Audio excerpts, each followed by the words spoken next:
pagi anak-anakku. Sudah sarapan semua? Belum. Gimana kabarnya hari ini? Baik. Sudah siap untuk belajar? Siap. Oke, kalau sudah siap maka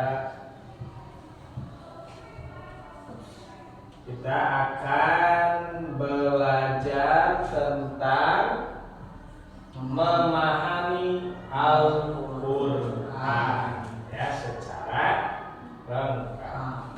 Ada yang tahu apa itu Al-Quran? Ada yang tahu apa itu Al-Quran? Belum? Belum ada.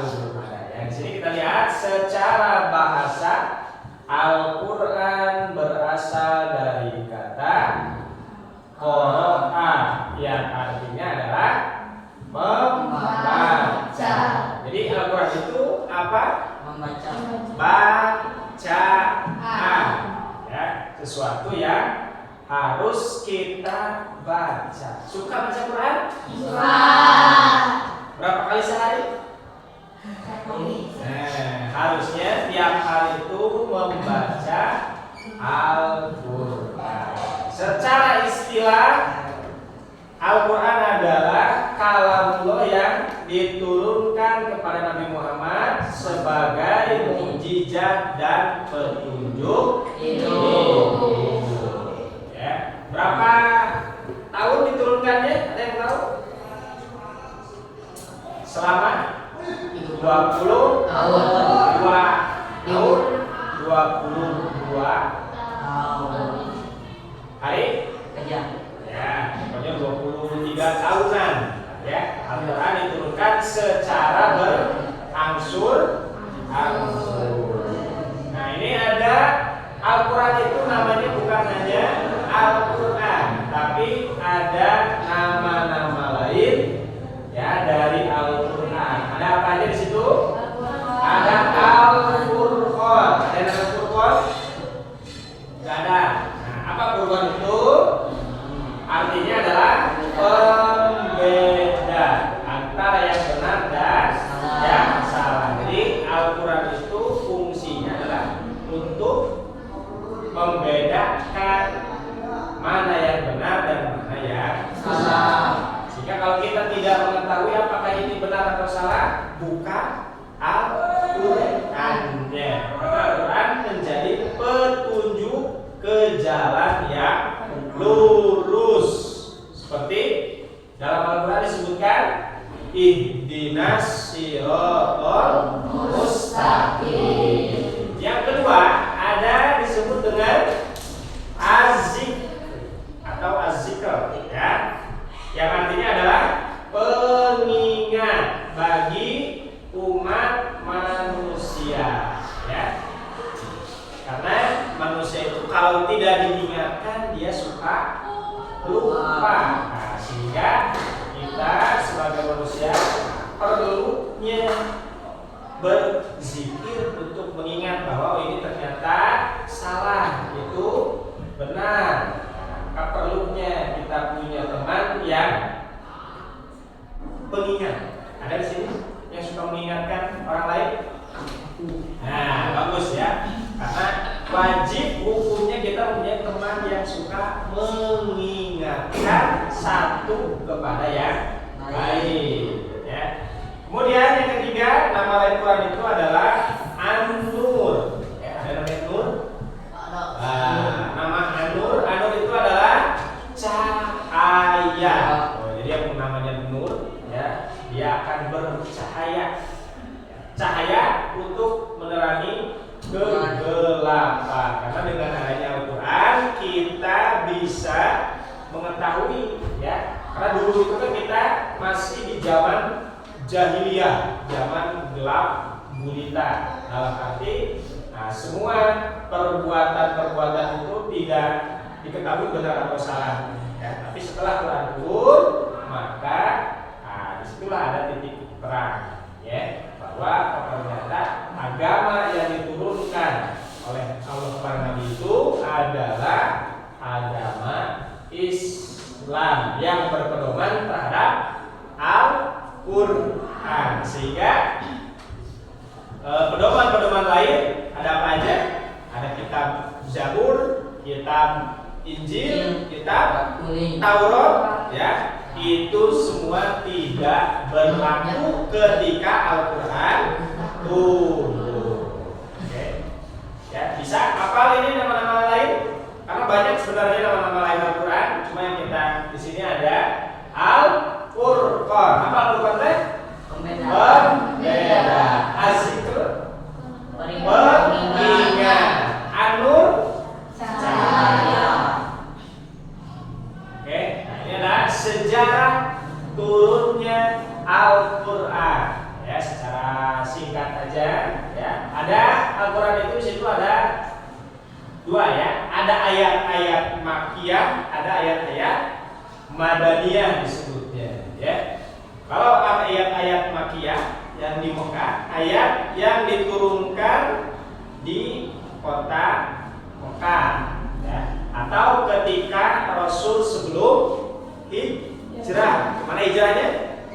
Ke kota Madinah. Jadi ayat yang diturunkan di Mekah itu namanya ayat Makkiyah.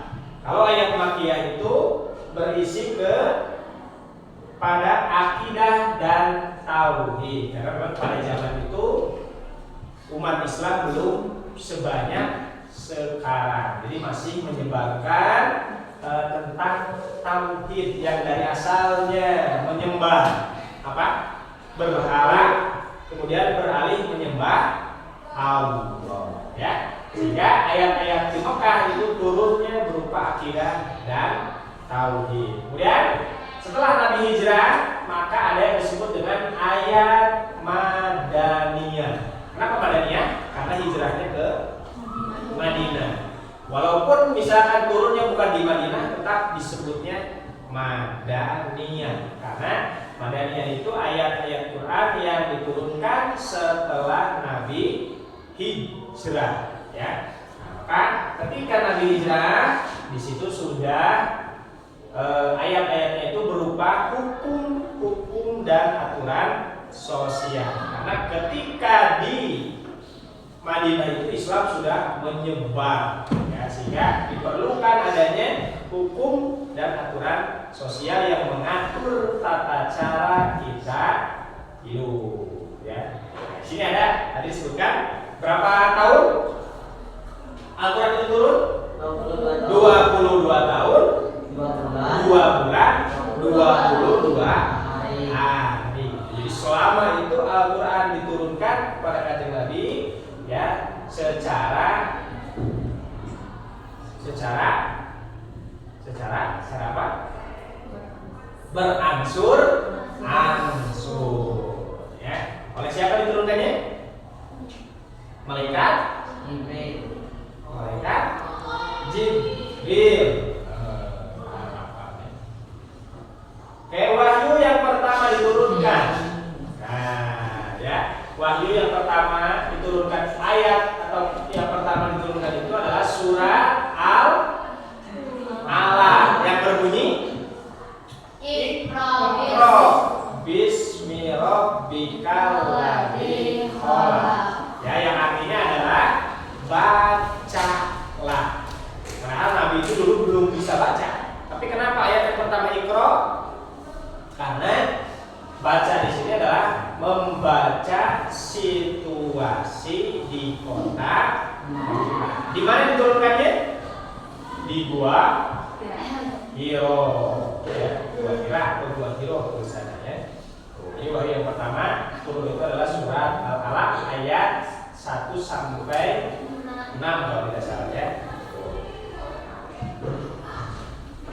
Nah, Al-Quran, ya, setelah Nabi wafat itu, ya, ada beberapa masa sehingga Al-Quran itu sampai kepada kita menjadi mashaf, ya, yang seperti itu.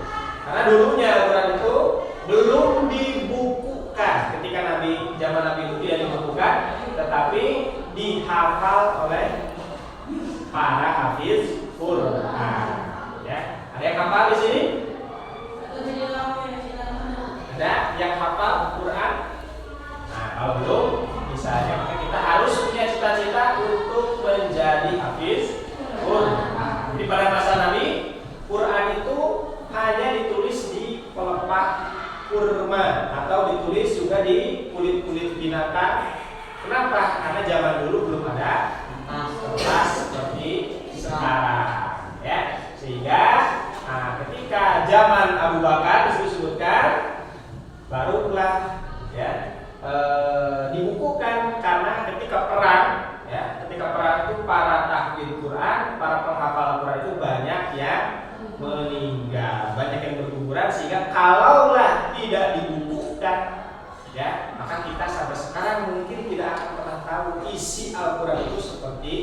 Jadi bersyukur ketika itu ya Al-Quran dibukukan pada masa kekhalifahan Abu Bakar As-Siddiq. Kemudian ketika masa Utsman ya, maka distandarisasi. Maksudnya gimana? Jadi Quran itu dulu banyak versi-versinya ya. Jadi ada yang mungkin ada titiknya, ada yang misalkan kan penghafal A dan penghafal B itu berbeda ya. Terus seperti halnya kalian yang Windy dengan Windy ketika di Bapak kasih materi, nah nangkepnya mungkin ada yang A, ada yang B, ada yang ditambahkan atau ada yang dikurang, maka digabungkan distandarisasi mana bentuk tulisan-tulisan Al-Quran yang sesuai dengan zaman Nabi. Sehingga sekarang ada Al-Quran yang sudah sesuai dengan masanya Nabi ketika dulu ya. Nah, ini struktur dalam Al-Quran ya. Dalam Al-Quran itu ada 30 juz ya. Tuh, sehingga kita kalau misalnya ada Quran yang kecil-kecil kan suka dibagi menjadi 30 juz ya. Kemudian ada berapa surat? 114 surat ya. Ayatnya ada 6.236 ayat ya. Ini tapi ada beberapa lain yang menyebutkan bahwa Al-Quran itu ada 6.000 ayatnya, 6.660 sekian. Itu banyak versi lah ya. Cuma yang Bapak ambil di sini itu yang versi 6.236 ayat ya. Jadi banyak ulama yang berapa bahwa surat ayat Quran itu berbeda-beda. Itu karena ada yang ketika di Quran misalnya 1 ayat tapi dipotong menjadi 2 ayat ya, atau 3 ayat. Okay. Nah, ini ada keutamaan membaca Al-Quran. Ya, keutamaan membaca Al-Quran itu membuat satu hati kita menjadi aman. Ya, jadi kalau kalian lagi galau, suntuk dan sebagainya, maka bacalah Al-Quran. Jangan baca WA, jangan baca Facebook, justru itu akan menjadi lebih panas ya. Lihat temannya sudah punya pencapaian, kita belum, akhirnya panas ya. Lihat temannya udah punya motor, kita belum. Lihat temannya jalan-jalan, kita diem. Nah itu kan akan menimbulkan efek panas dalam hati ya, iri, dengki dan lain sebagainya. Sehingga kalau kita baca Al-Quran, yang disebutkan mendatangkan ketenangan dalam hati. Kemudian yang kedua, mendapat hidayah atau petunjuk. Jadi kalau kalian lagi punya masalah, maka datangi orang-orang yang paham Al-Quran. Karena siapa tahu masalah yang kalian hadapi dalam Al-Quran sudah ada solusinya atau sudah ada jawabannya. Karena tidak ada masalah tanpa jawaban. Jadi Allah menurunkan masalah ke kita itu beserta dengan jawabannya. Allah menurunkan penyakit ke kita beserta dengan obatnya. Seperti yang kalian, orang tua menyekolahkan kalian itu sudah beserta dengan jajannya.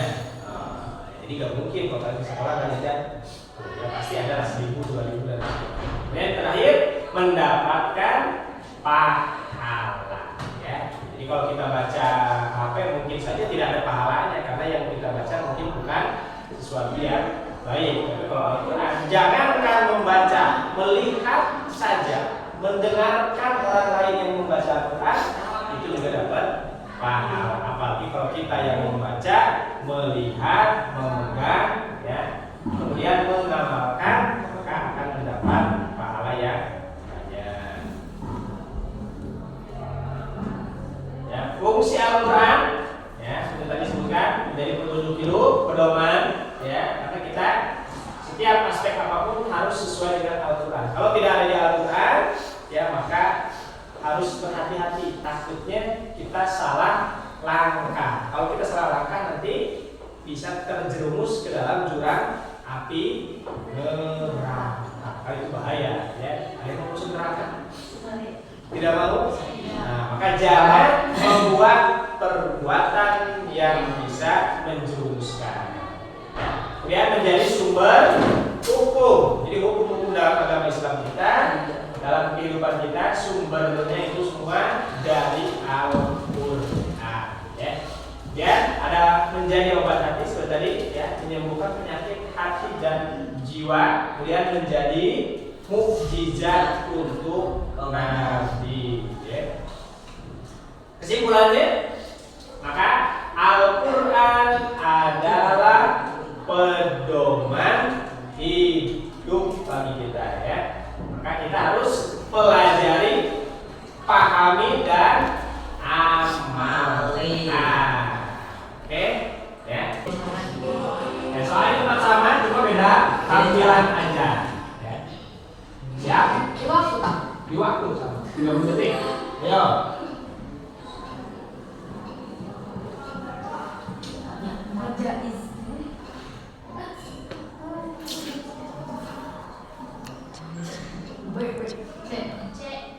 Cek. Apa betul? Iya. Ayo. Betul. Ya. Pertanyaan nomor 2. Nah, yang di garis bawahnya adalah dinas samaku. Panjangnya berapa? B. Atau C?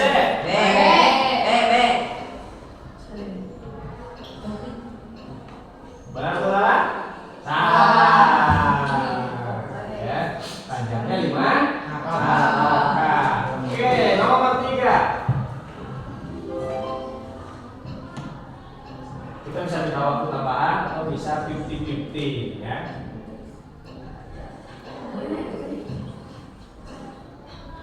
Mas? Terus?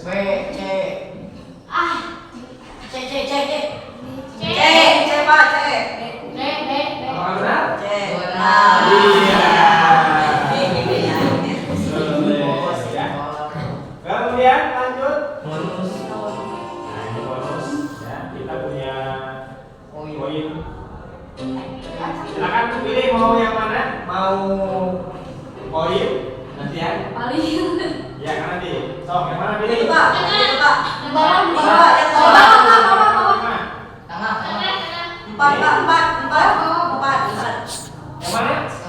Empat. Sok, maka F, ya. Oh, tambahan poin 200. Oh, jadi 400 poin. Ya, nomor 4. Nah, panjangnya berapa? Oh. Jumlah ini A, B, C atau D? Waktunya ayo. B. Ya.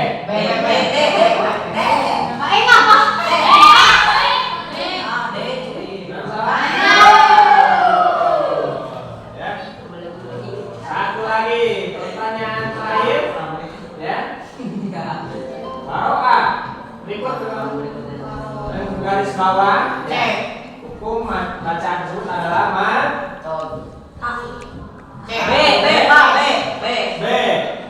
Kita lihat, benar atau salah? Betul.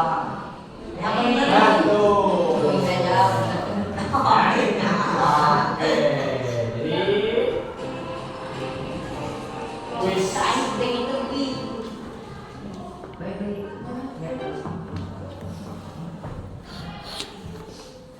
Tuh, kita berada di posisi 1, kelas 7A.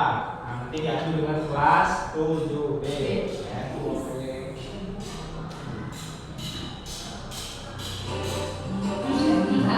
Poinnya 636.